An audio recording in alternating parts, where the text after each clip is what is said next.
এই মাথার চাঁদি হইতে পায়ের তলা পর্যন্ত 9টা ইন্দ্রিয় দ্বার পথ দিয়ে পাপ সংগঠিত হয়। আর এইটার মেন সেন্টার কি?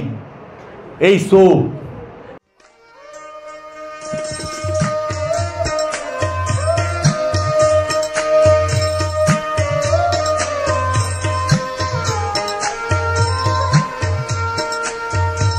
খান্নাসরূপী শয়তান, যে কুমন্ত্রণা দাতা, যে মনটা সবসময় নফসকে সে এই কুবুদ্ধি দিতেই থাকে, ওয়াসওয়াসা দিতেই থাকে। যখন এই নফসটা ওর ওয়াসওয়াসার মধ্যে ওয়াসওয়াসার ধোঁকায় পড়া যায়, তখনই সে পাপ কইরা ফেলায়। আচ্ছা, আপনি পাপ কেমনে করেন? এই 9টা ইন্দ্রিয় দ্বার পথ দিয়া, এই মাথার চাঁদি হইতে পায়ের তলা পর্যন্ত 9টা ইন্দ্রিয় দ্বার পথ দিয়ে পাপ সংগঠিত হয়। আর এইটার মেন সেন্টার কি? এই চোখ। যেই রকম 9টা কি ইন্দ্রিয় দ্বার পথ: 1 চোখ, 2 কান, 3 নাক, 4 মুখ, 5 এই 2 হাত, 6 2 পা, 7 কি লিঙ্গ, 8 পায়খানার রাস্তা, আর 9 কি?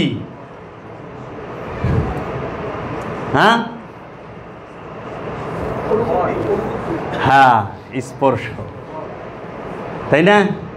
স্পর্শ একটু জোরে কয়েন, আপনারা খিদা লেগে গেছে, মজা লাগতেছে না? না মজা লাগবো না কেন? বাণী তো বাবা জাহাঙ্গীরের। বাবা জাহাঙ্গীর নিজেই মজা, নিজেই স্বাদ, নিজেই পরমাণু, সবকিছু। বাবা জাহাঙ্গীর, আমি শুধু তোমার গলিতে বসিয়া আমি তোমার মস্তানি সাহায্য চাই, কারণ তুমি সেই মস্তান। যদি পীর পূজা করে কাফের ফতোয়া না পাই, কেমন পূজারি হলাম সংসারে?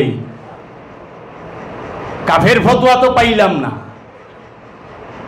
এই 9টা ইন্দ্রিয় দ্বার পথ কি?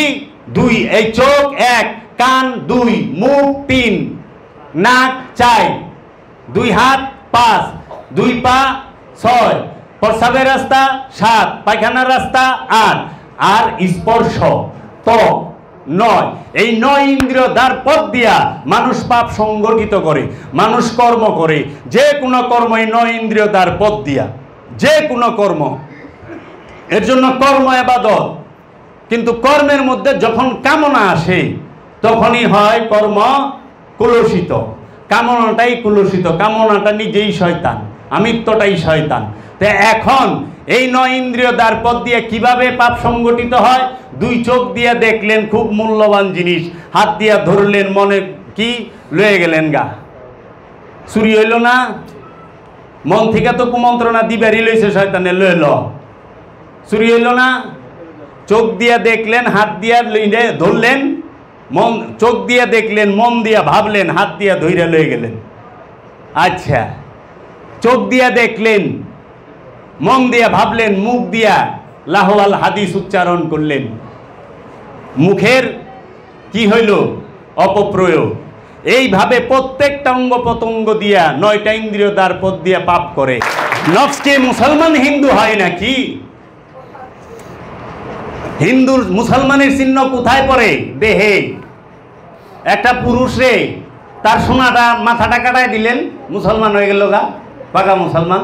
গরু ঢেলা খাওয়া শুরু করলো, তো দেহ তো মুসলমান করলেন, নফস মুসলমান হইল। নফসের সোনা আছে, প্রাণের সোনা আছে নি? বাইর করার পারবো কেউ যে প্রাণের সোনা আছে? আচ্ছা, মুসলমান পুরুষরে নরে নয় সোনার মাথাটা কাটায় দিলেন, নারী রে কি করবেন? মায়া লোক রে কি করবেন? হ্যাঁ তো হিন্দুই রয়ে গেল। হ্যাঁ তারই নাই, মুসলমানের নয় টুপি পিন্ধাইলেন, পুরুষে নরে পাঞ্জাবি পিন্ধাইলেন, সেলোয়ার পিন্ধাইলেন, হ্যাঁ রে টুপি পিন্ধাইবেন কেমনে? নারী রে টুপি পিন্ধাইবেন কেমনে? আচ্ছা, ও হিন্দু মশাই, আপনি আবার মাথায় কাটলেন না, পৈতা কিনলেন। এর জন্য লালন শাহ বলছে, সুন্নাত দিলে হয় মুসলমান, নারী জাতের কি তার প্রমাণ? পৈতাতে বামন চিনি, বামুনি চিনব কেমনে? বামুনির কোনো দলিল আছে? বামনের তো দলিল আছে, বামুনির তো দলিল নাই। মৌলভী সাহেবের দলিল আছে, এই যে দাড়ি জ্বালাই গেছে, টুপি মাথায় দিছি। মৌলভী সাহেবের বউয়ের অবস্থাটা কি? মৌলভী সাহেব তো চেনও কাটাইছে।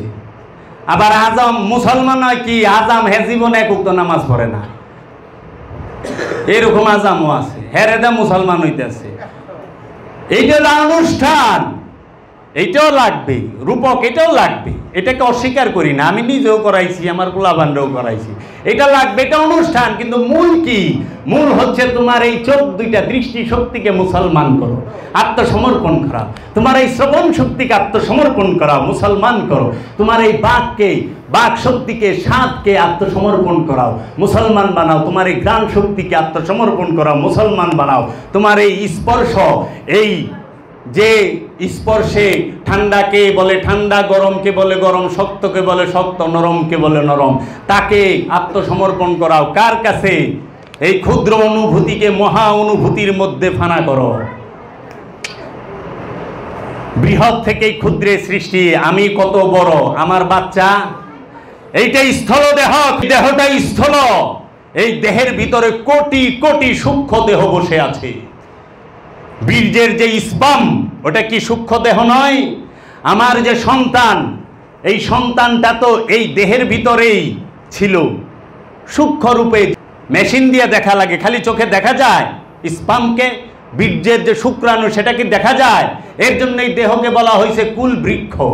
কারণ একটা বড়ই গাছে লক্ষ লক্ষ বড়ই থাকে, গাছ একটা, লক্ষ লক্ষ বড়ই। এই একটা স্থল দেহের মধ্যে কোটি কোটি শুক্রাণু, কোটি কোটি দেহ, হাজার হাজার শত শত দেহ লুকায় রয়েছে।